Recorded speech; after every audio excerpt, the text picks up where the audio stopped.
bêtises insiste toujours avec Frédéric Bérard. Qu'on retrouve toujours avec un plaisir renouvelé. Bonjour, M. Bérard, bon matin. Bonjour, bon renouvellement. Oui, en cette journée du stimé, vient de me dire mon recherchiste à l'oreille, c'est la journée du stimé, journée mondiale du stimé. Journée du hot dog aujourd'hui, la journée nationale du stimé même. Sacrifice, hein? Elle m'a pas fait élever pour ça, toujours. Non, mais il y a de bonheur, mais sur l'heure du midi, tu vas avoir faim d'un stimé. Mais ça rappelle les belles années des expos, Fred. Ah oui, ça par contre, ça je dois dire que l'odeur de popcorn, hot dog et autres du stade olympique, oh là là, oh là là, oh là là, oh là là. J'allais dire, c'était un bon prétexte pour aller faire un tour dans l'Est, mais tu habites maintenant dans l'Est, alors... Ah ben, si vous pouvez venir prendre la bière d'avant-match chez moi, le problème c'est qu'il n'y a plus de match. C'est ça l'affaire. Petite parenthèse, demain matin, vous allez avoir le loisir et je pense le plaisir d'entendre une lectrice. En fait, c'est une lectrice, c'est une fille, une auditrice qui a lu le livre de Fred sur Kader. C'est celui-là qui a lu La Brique, c'est ça? Mm-hmm. Et qui va, avec la suggestion de Fred, nous lire un passage demain. Tu m'as montré la lettre qu'elle t'a écrite. C'est vraiment, c'est très touchant. Hein? C'est exactement l'ambition que tu avais avec le fameux concours que tu as lancé ici à Mont-Laurier, d'avoir des gens qui s'intéressent à la littérature, à la politique, à la création. Ouais, non, je suis vraiment, puis j'ai rien demandé. Moi, là j'ai reçu ça de manière inopinée, évidemment. Ben, en fait, j'avais fait une blague parce que, écoute, je pense, elle s'appelle Léane. Elle a 12 ans, peut-être 13, peut-être 11, en tout cas, dans ce coin-là. Puis, elle était venue au spectacle en février, puis elle avait acheté le bouquin. Puis, elle m'avait demandé de le signer, de le dédicacer. Je dis, oui, avec plaisir, mais il faut que tu me dises ce que tu en penses, par contre. Elle dit, oui, promis. Et de toute évidence, elle l'a lu au complet, le 400 quelques pages. Wow! Ouais, ça fait réfléchir, hein, mon Serge? Oh oui, ça inspire. Et puis, voilà, écoute, vous en jugerez, j'en dis pas plus. Ouais. Vous en jugerez. Et tu vois, c'est drôle, hein, parce qu'il y avait pour faire le lien avec ce que tu viens de dire, il y avait l'auteur Marc Lévy, qui est pas un auteur que je lis là, à titre personnel, là, mais je lui reconnais son grand talent. C'est l'auteur le plus lu dans la francophonie actuellement. A donné une entrevue à Patrice Roy, si je ne fais pas erreur, puis il se désolait du fait que les gens ne suivaient plus l'actualité. Et il dit, c'est comme ça d'ailleurs que se créent les dictatures. Et sais-tu quoi? Il a parfaitement raison. Alors moi, de voir des jeunes comme ça, motivés, comme Léane, qui lisent des livres du genre, qui s'interpellent par l'injustice, puis qui veulent en parler à la radio, hein, parce que oui. ça va long. Il y a ce bout-là aussi. Là. Qu'est-ce que tu veux de plus? On vit une drôle d'époque pour en rajouter ce que tu viens de dire. Et je vois les gens, je lis les gens s'en vanter ces réseaux sociaux de « Moi, je regarde plus les nouvelles. Fait 9 ans pour regarder les nouvelles. Fait 9 ans, mais je suis pas informé. Je suis bien mieux, bien plus heureux de même. » C'est parce je vais aller voter, par exemple. Oui, mais aller voter, puis il t'en manque des bouts. Là. Ah non, je m'informe à d'autres places. OK, à d'autres places. C'est bien ça qui nous fait peur. Oui, ça se compte là, c'est peut-être mieux de ne pas s'informer tout court, mais en tout cas, bref. Non, ben... D'ailleurs, petit lien, je viens de m'informer sur ce que tu me dis. Je l'avais manqué, celle-là, hier soir. Mais Trump a comparé Joe Biden à un administrateur de la Gestapo. Exact. Il a évoqué la Troisième Guerre mondiale également dans ça. Et il évoque la Troisième Guerre mondiale. La Gestapo, pour ceux qui ne savent pas, là, c'était la police par excellence qui... Comment je peux dire? Ben, arrêtez là, parce que c'est juste... Les hyperboles sont tellement fortes que ça glace le sang. Puis, pour ceux qui doutaient, hein, l'autre fois, quand Trump avait dit, il invitait Poutine à attaquer les membres de l'OTAN qui ne payaient pas leurs 2%, là. En fait, il y en a qui disent, ouais, mais il les a pas invités, il a juste dit qu'il n'allait pas les défendre. Ce qui revient pas mal à la même chose, là, si tu veux mon avis. Ben là, il en rajoute avec la Troisième Guerre mondiale. Oui, comme tu dis, drôle d'époque. Et puis, on fait ce qu'on peut avec ce qu'on a. Des fois, c'est pas grand-chose, mais au moins, on a un petit devoir de résistance, je pense. Il n'a pas évoqué une déportation de quoi dans les... Ah oui, 15 20 millions? 15-20 millions d'immigrants qui vont se faire déporter avec l'aide de l'armée. Quasiment la population du Canada, ça. Pensez-y, 15-20 millions. Mais non, il n'est pas fasciste, pantoute. Tout est beau. On laisse ça de même. Il n'y a pas de problème. Ouais, mais Biden, il est vieux. Ouais. OK. C'est ça votre contre-argument. Mais il est rendu à quoi? 77 ans, je pense? Il n'est pas plus jeune. Puis il n'a pas l'air en... Je le regarde, là, puis je trouve qu'il a vieilli beaucoup, Donald Trump. Je trouve qu'il n'a pas l'air si en forme que ça. Moi, Tu t'inquiètes? c'est pas que je m'inquiète pour lui, là, mais je trouve... Non, mais tu sais que c'est vrai que Biden, lui aussi, c'est pas facile, mais il n'est pas placé pour donner des leçons. Je pense que présentement, il n'est pas au sommet de sa forme, Donald Trump. Je sais pas s'il oublie son rond ouvert. Là, Je sais pas, là, mais... Je me méfierais de ces gens-là, moi. Je sais pas quoi vous dire. Moi, c'est pas là que je m'arrête. On est pognés avec les deux, de toute façon. Ben, pas nous, mais les Américains. C'est un de 77, un de 80 ou dans ces eaux-là. Puis, je fais pas de logisme en disant ça. Là. On parle ici d'une fonction hyper demandante, exigeante. C'est peut-être la plus importante. Corrige-moi si je me trompe, Fred, là, dans le monde. Là, c'est une des plus importantes. Là. C'est pas un siège très banal, là, la présidence américaine. Là. Et... La plus importante, oui, mais la plus exigeante, pas tant, non. Pas tant? Honnêtement, non. C'est pas. Je veux dire, ils travaillent fort, là, les présidents américains, mais c'est pas. C'est quand même relativement contrôlé, là, les sorties publiques.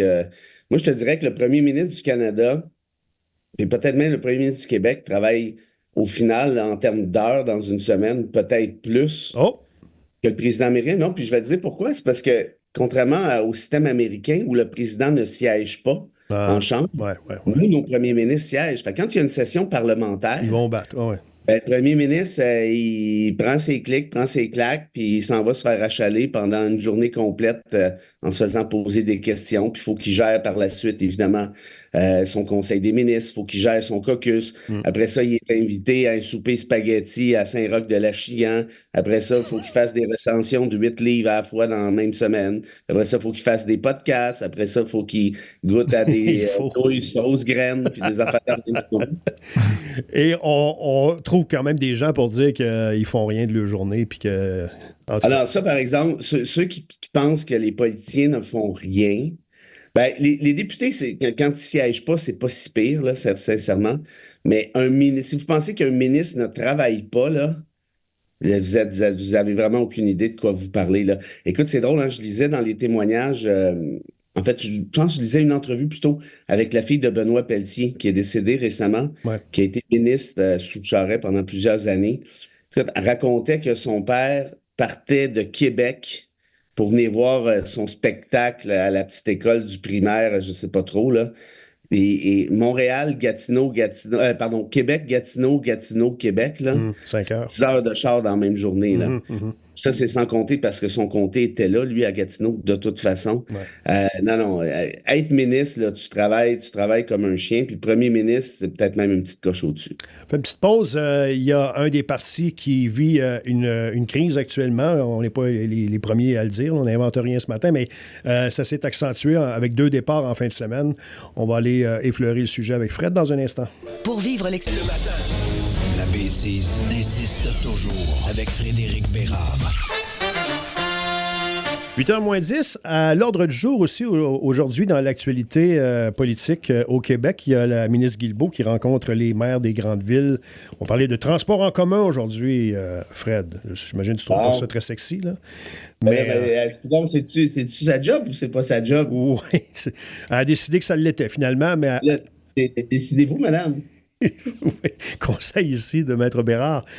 Mais le parti qui a fait jaser en fin de semaine, c'est celui de Gabriel Nadeau-Dubois. Quand on s'est quitté vendredi, il n'y avait pas eu ces 2 autres départs en fin de semaine. Là, il va devoir faire face à la musique cette semaine, expliquer, tenter en tout cas de justifier qu'est-ce qui s'est passé. Là, c'est sa garde rapprochée qui part.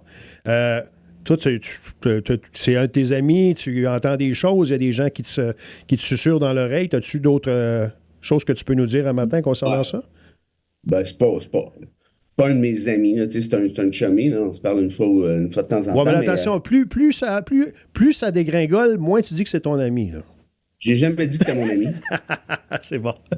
Non, c'est vrai, j'ai jamais. Je veux dire, c'est pas vrai que c'est mon. Je veux dire, on va luncher des fois on se ramasse dans des parties communs, puis des affaires de même, puis des fois, ils m'appellent pour valider tel truc en constitutionnel, mais C'est pas, je veux dire, on se compte pas nos vies, mais j'ai des chums qui travaillent de très, très près avec lui ou qui sont très amis avec lui, oui. Qu'est-ce qui se passe? Ben là, qu'est-ce qui se passe? Tu sais, c'est parce que là, toi, tu as lu ton journal de faux-fun, là, Ouais. puis là, tu as dit, ah, il y a une crise à QS. Tu t'écris parce Non, qu'il y a mais une crise à QS. 2 départs, Fred, 2 départs. Hey, c'est pas rien. 2 départs, bout de diable, ben, c'est pas rien, ça. Ben non, La crise totale. C'est fini. Ah oui? Fini. C'est le premier parti qui a 2 départs. D'après Ils vont moi, se faire sortir en 4. Ils n'ont pas de goaler. Ils n'ont pas de goaler. Ah non, mais ça, là, c'est. Encore, tu vois, c'est ton journal de faux fun qui fait la job. Je l'ai même pas lu. Hey, arrête de niaiser, là. Tu prêtes des intentions. Ce matin, comme la misère sur le pauvre monde, tu t'abreuves. Qu'est-ce que t'as dans les mains, d'ailleurs? Ben là, c'est pour te le montrer. Il traînait sur mon siège. Ben oui, mais là, j'ai pas dit qu'il était pas à proximité, j'ai dit que tu t'abreuves. Bon. Puis tu sais, t'as vu encore Antoine Robillard qui a fait la job à Clich-Rivard en disant c'était écœurant, un député qui est avocat en même temps. Ouais. Finit sa chronique en disant qu'il n'y a pas de preuve de rien, là, mais il va y revenir. Ah, OK, super. Ça mériterait une plainte au conseil de presse. C'est dégueulasse faire Ben, un phénomène. mais ce point-là sur pouvoir être toujours du côté de la justice et être en politique, y a-tu quelque chose qui moi, l'interdit? Je Ouais. trouve pas que c'est l'idée du siècle, là, Ouais. dans le sens où quand tu es député, tu devrais être député temps plein, puis tu devrais ne pas faire autre chose, à mon avis. Mais ce que Clich-Rivard a expliqué dans sa réplique, c'est que lui, quand il s'était monté un bureau d'avocat, tu sais, un peu comme moi, là, il a une pratique. Puis là, il s'est dit, ben, écoute, moi, je peux bien y aller en politique, mais il faut que je finisse les dossiers qui sont courants. OK. Ce qu'il est en train de faire, ce qui est tout à fait noble et déontologique. Est-ce que ça le place en conflit d'intérêt? Tu sais, des dossiers d'immigration, peut-être un petit peu par la bande, mais ça doit être assez rare. Moi, par contre, si je devenais député, je ne pourrais pas continuer ma pratique parce que je fais une pratique de droit constitutionnel. Puis une pratique de droit constitutionnel, c'est quoi? Ben moi, par exemple, je conteste la validité constitutionnelle des lois en vertu des chartes, le partage des compétences, le droit à la sécurité, toutes sortes de trucs comme ça. Fait que tu sais, je ne pourrais pas contester la validité de loi en même temps que je suis député parce que tu es législateur quand tu es député. Donc, c'est ça pour moi. Il faudrait que je m'auto-exclue là, par la force des choses. Mais Clich-Rivard, en immigration, pas sûr. Moi, qu'il y a tant de conflits d'intérêts potentiels que ça. Puis de toute façon, s'il y en avait un, ben dites-le. Ah, Robitaille, il fait un job, il garoche en bas de l'autobus, il traite pratiquement de pas propre, puis de corrompu, puis de gars qui se bourrent les poches, puis il n'est même pas capable de donner un exemple. Tu sais, tu vois, le Québécois est parti contre QS, ça fait longtemps, ça a toujours été comme ça. Et là, le truc de la crise, là, moi, je regarde les journaux, là, c'est le seul média qui parle de ça. La presse ne parle pas de ça. OK. Mais pas du tout, même. Le Devoir, à peu près pas. OK. Le Radio-Canada, pas pantoute. Puis, est-ce que c'est une crise, ça le dit? Est-ce que le Journal de Montréal a raison de parler de crise? Moi, je pense qu'il y a une crise potentielle, comme on en parlait la semaine passée. C'est-à-dire que là, GND a pris le pari de professionnaliser encore davantage le parti pour que ça devienne un parti de gouvernement. Puis moi, ce que je t'ai dit, c'est que ça passe ou ça casse. Dans le sens où si tu veux aller là, tu travestis un peu l'idée de base de Québec solidaire. Ouais. Il y en a qui vont te laisser aller, mais pas si tu es à 14 % dans les sondages. Si tu ramènes ça à 25-30. Auquel cas, là, plusieurs vont dire, OK, c'est beau, on continue comme ça. Mais si tu prends ce pari-là, puis tu stagnes à, je sais pas moi, 14, 15, 16 %, là, c'est fini. C'est pour ça que c'est un gros pari, là, ce qu'est en train de faire Nadeau-Dubois. Puis le fait de la crise, écoute, il y a deux proches collaborateurs qui ont démissionné, mais ils ont démissionné pourquoi? C'est pas écrit, mais dans le non-dit, c'est assez évident que c'est parce que ce sont eux qui se sont pognés avec Émilie Sterlin-Lessard. Tu sais, quand elle dit la petite garde rapprochée de Nadeau-Dubois qui est problématique, bon, ben ça, c'est les deux têtes qui ont roulé de ce fait-là. Je veux dire, c'est la conséquence directe. Oui, ça fait pas de doute. Okay. Fait que probablement que, puis ça, je le sais pas, mais je vais le valider. Nadeau-Dubois a dit, bon, ben toi, regarde, on va acheter la paix, là, de Wow. Puis c'est tout, là. Mais là, est-ce que c'est une crise? Je veux dire, c'est à chaque fois qu'il y a 2 employés qui partent d'un parti, vous qualifiez ça de crise pendant une semaine dans les médias, on n'a pas fini. Hein. Ben, je peux te dire qu'il y en a deux qui partent ici, nous autres, on est en crise. Je peux te le dire. En tout cas, moi, je peux pas Parce que les Québécois, on passe pas la semaine à parler de vous autres. Non, ils nous oublient tout le temps.